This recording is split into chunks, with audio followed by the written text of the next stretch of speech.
unlock your world one word at a time, because language isn't just about learning, it's about living.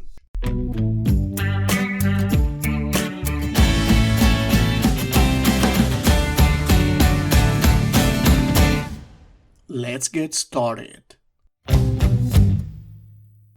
My brilliant listeners, here we are with another insightful episode of the Languages Pedagogy Podcast, where we tackle the biggest questions, challenge assumptions, and shine a light on the complexities of language education. Today's topic is one that's been a source of debate for decades. Students' preferences. Do learners really care about native teachers?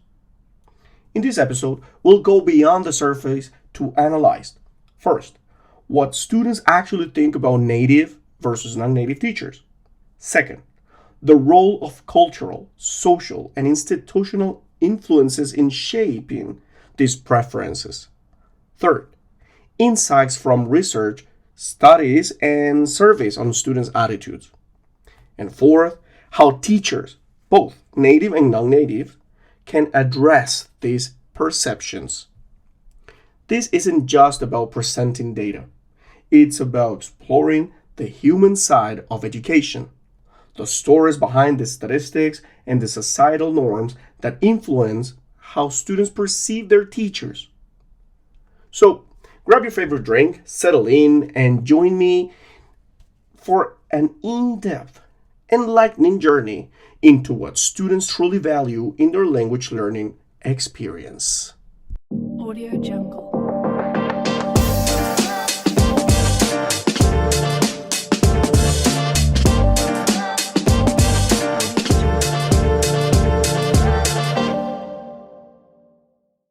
And let's begin by addressing a fundamental question. Why do we assume students prefer native teachers? Where does this idea come from? This belief has deep historical and cultural roots. It's tied to, as I said before, again, here we're talking about the same thing, the colonial legacy of language education. Another one, marketing and branding. That's something that we also talk about here. Schools and language programs often promote native teachers as a selling point, reinforcing the idea that they're inherently better. And cultural stereotypes. Accents and fluency are often associated with expertise, even though these traits don't necessarily translate into effective teaching. But are these assumptions accurate? To answer that, we need to look at what students actually think. Over the year, numerous studies and surveys have explored students' preferences for native versus non-native teachers. Let's unpack the findings here. First, communication and clarity. Many studies reveal that students prioritize teachers who can explain concepts clearly and help them understand difficult topics. They value teachers who use simple, accessible language, break down grammar rules in a way that makes sense, provide clear feedback and corrections. Interestingly, non-native teachers often excel in these areas because they've experienced the same learning challenges as their students. Another one, empathy and understanding. Students frequently report that non-native teachers are more empathetic because they understand the struggles of learning a language. They know what it's like to make mistakes, feel frustrated, and face cultural barriers. Here's an example.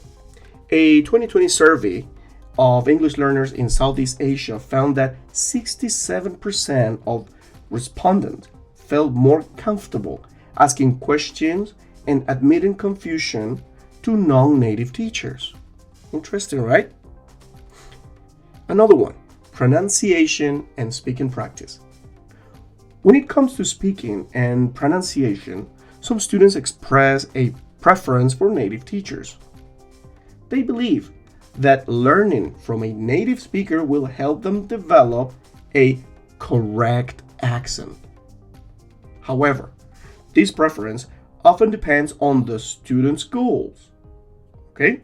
For example, a business professional preparing for international meetings might prioritize clear, neutral pronunciation. A traveler might focus more on functional communication and cultural insights. Another one, cultural insights now, okay? So, students value teachers who can provide cultural context and teach idiomatic expressions. Both native and non-native teachers can excel in this area, but in different ways, of course. Native teachers might offer first-hand insights into their culture. True. Non-native teachers, on the other hand, can provide a unique perspective, bridging multiple cultures and helping students navigate cross-cultural communication. All right, so now let me get you to this example now. I've been actually giving you examples in the last episodes because I think my students and my colleagues are more open to share their stories. That's really good. And here's a case here. Maria, a non-native English teacher in Brazil, shared her experience with me. Her students initially assumed that native teachers would be better because of their accent. But over time, they came to appreciate Maria's deep understanding of English grammar and her ability to relate to their struggles. And, well, she told me, and I quote, "My students used to think that a native teacher would magically make them fluent. But now they realize that learning a language is about more than just accents. It's about connecting, practicing, and building confidence." This story reflects a broader trend. Students' preferences often change as they build relationships with their teachers and see the value they bring to the classroom. So, if students don't inherently prefer native teachers, why does this belief persist? The answer lies in external influences. First one, school marketing. This is crazy. This is something that I really hate. I'm a teacher, of course. This is not about spreading hate, but I hate in the sense that I really don't like it. Because they actually go really upfront and they go pretty straight, We don't want native teachers. We want teachers. We want real teachers. We want real teachers. Even that, they use that language. We want teachers who are native. Okay. So many schools advertise native teachers as a unique selling point.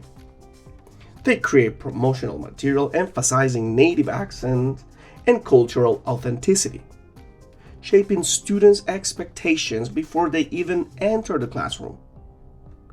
Another one is parental expectations.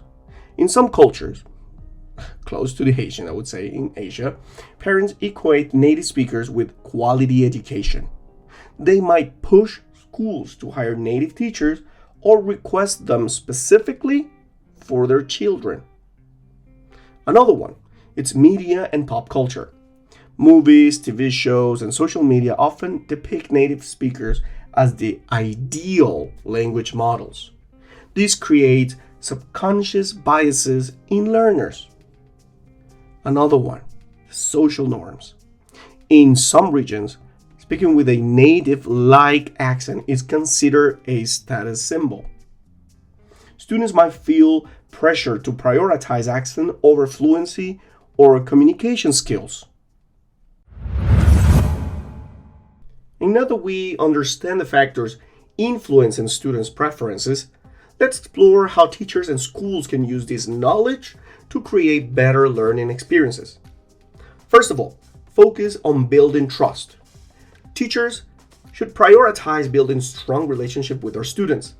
When learners feel supported and understood, they're more likely to value their teacher's expertise, regardless of their background.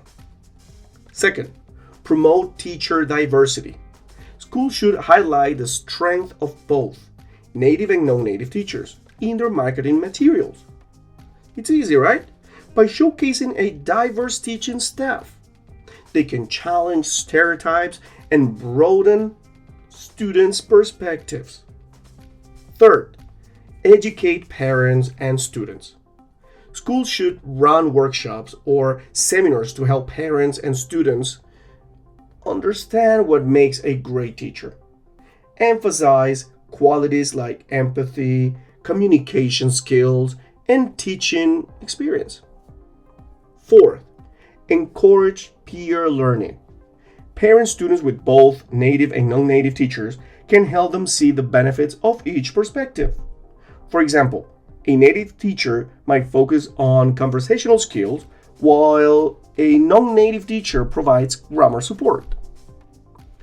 And fifth, celebrate cultural insights.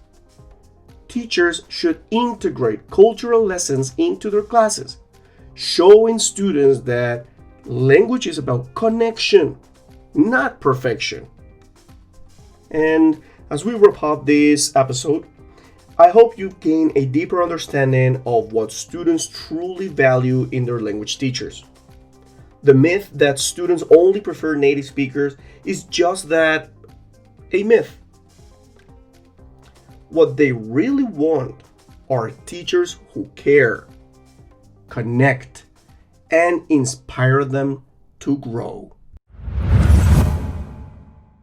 And before we're heading to the final part of this episode, I just want to remind you that new episodes drop every Monday and Friday. So make sure to tune in weekly for your dose of thought-provoking conversations. You can also find our show on Spotify, Apple Podcasts, and YouTube. Don't forget to pay a visit to our website, MikeEnglishOnline.com, so you can download all the resources there for your daily learning or teaching. Don't forget to subscribe, rate, and follow us for more.